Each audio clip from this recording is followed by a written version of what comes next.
On n'avait pas vu ça depuis le 6 juin 2023. Les 8 principaux syndicats français appellent à manifester ce jeudi pour protester contre les mesures budgétaires annoncées cet été.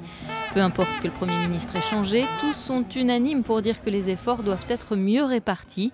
Chez nous, plusieurs rassemblements sont annoncés. À Tours, rendez-vous à 10h, place de la Liberté. À Romorantin, à la même heure, le rassemblement aura lieu place de la Paix. À Amboise, une manifestation est également prévue à 11h30, place Michel Debré. Quant à Blois, le cortège s'est donné rendez-vous à 14h30 devant la préfecture. Dans les esprits, la mobilisation devrait être supérieure à celle du 10 septembre. Des perturbations seront donc possibles.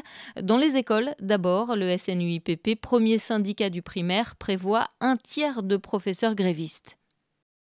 C'est revoir complètement le budget de l'éducation nationale, que ce soit sur des questions salariales, puisqu'on a un indice qui est gelé depuis maintenant presque 7 ans, sur les questions de recrutement, sur les questions de reconnaissance et de revalorisation de nos métiers. Dans les transports, des perturbations sont à prévoir du côté de la SNCF. Les TGV Inouï, Ouigo, les Intercités ou les trains Rémi pourraient être retardés, voire supprimés. À Tours, pas de perturbation du côté du tram. Seuls les bus du réseau Fil Bleu seront impactés. La fin de leur service est d'ailleurs programmée à 22h. À Blois, le réseau Azalis se veut rassurant. Tous les services seront assurés sur les lignes A à H, mais des retards ponctuels sont possibles en fonction des manifestations.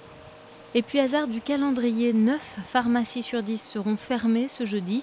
Une date choisie il y a 3 mois par les syndicats pour alerter sur la fin des remises commerciales liées aux médicaments génériques. Les génériques, c'est ce qui fait faire des économies à l'assurance maladie. Et en fait, si on n'a plus de remise, les pharmaciens ne vont plus être intéressés à développer ces génériques. Donc, on pourrait avoir même un effet contre-productif. Et surtout, cette remise sur les génériques, c'est une partie non négligeable des revenus des pharmaciens. Et c'est la survie de plusieurs milliers de pharmacies qui est en jeu.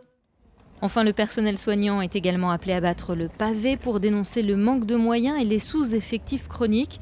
2 rassemblements auront lieu devant Bretonneau, à Tours, mais également à l'hôpital de Chinon.